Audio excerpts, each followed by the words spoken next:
وأشهد أن محمدا عبده ورسوله لا نبي بعده. يا أيها الذين آمنوا اتقوا الله حق تقاته ولا تموتن إلا وأنتم مسلمون.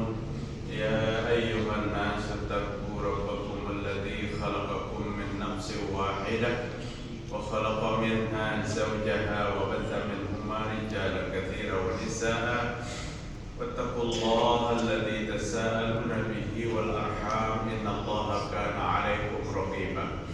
فإن أصدق الحديث كتاب الله وخير الهدى هدى محمد صلى الله عليه وسلم وشر الأمور محدثاتها وكل محدثات بدعة وكل بدعة. Masya Allah, indah sekali. Makanya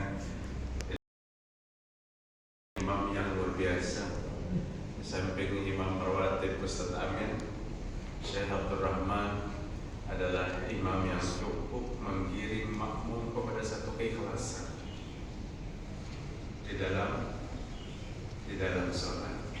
Jangan disalahkan kalau orang itu melewati beberapa masjid untuk menuju satu masjid. Kenapa masjid ini lewat, masjid ini lewat? Ada yang masjid di pojok sana. Karena sholatnya bisa khusyuk. Tawaf di Baitullah itu yang afdol dekat dengan Baitullah. Itu yang afdol, utama. Tapi banyak orang yang tidak bisa khusyuk berdekatan dengan Baitullah karena hiruk pikuk, menunjul, ditunjul. Jika kamu melakukan kemusyrikan, itu ayat yang dibaca, Allah akan hapus seluruhnya dan kerugian yang besar. Melakukan satu kemusyrikan, amal ibadah dihapus. Kata ulama menyebutkan ayat itu, ibadah yang sudah tercatat pun dihapus.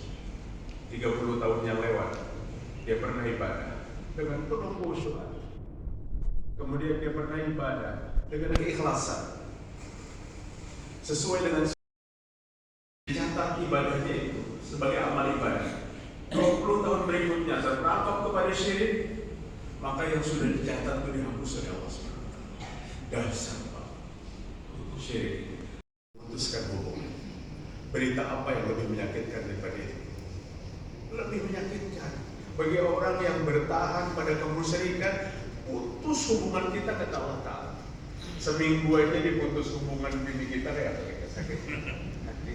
Ini Allah yang menyatakan putus hubungan, manakala kita bertahan pada persekutuan kepada Allah Subhanahu wa Ta'ala. Bapak-bapak maaf, ulun sudah mulai di rumah, tapi bukan ini materinya, tapi indah mana ayat yang dibaca oleh Syekh kita, yang artinya perlu dijabarkan dengan kesungguhan. Yang namanya syirik jangan didekati sama sekali, jangan didekati sama sekali.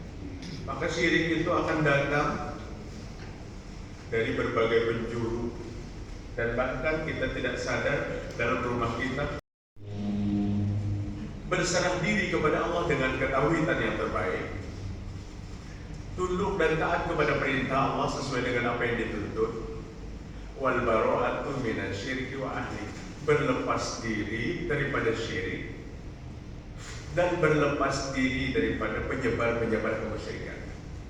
Lawan syiriknya kita berlepas diri, dengan penyebar syiriknya kita berlepas diri. Jika kita tidak berlepas diri daripada syirik, Allah menyatakan akan berlepas diri daripada kita.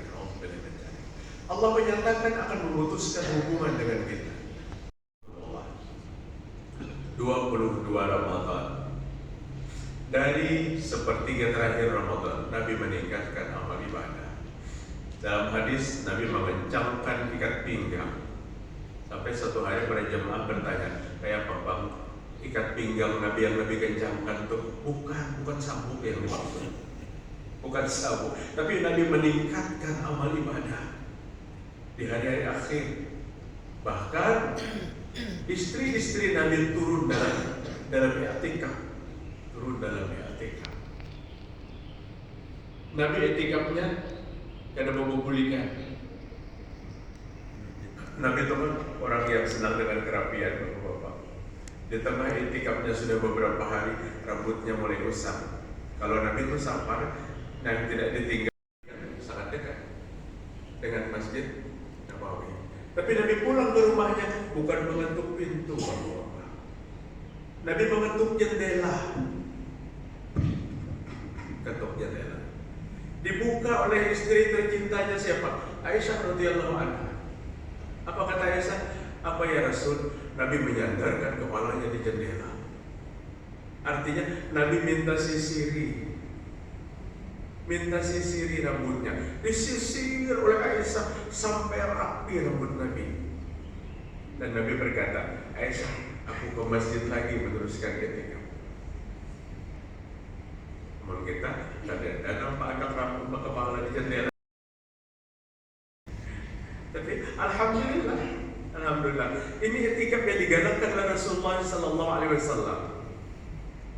Sehingga para ulama menyebut di Masjid Istiqamah, sekalipun selesai kajian kita balik. Ini sudah etika. Jadi manakala seseorang masuk ke masjid tidak pernah berniat untuk beretikaf, itu rugi. Ruginya apa?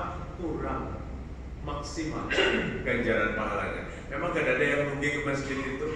Tapi jika tidak diawali dengan niat etikaf, maka rugi. Artinya etikaf setiap saat. Setiap saat Allah Ta'ala menyampaikan pada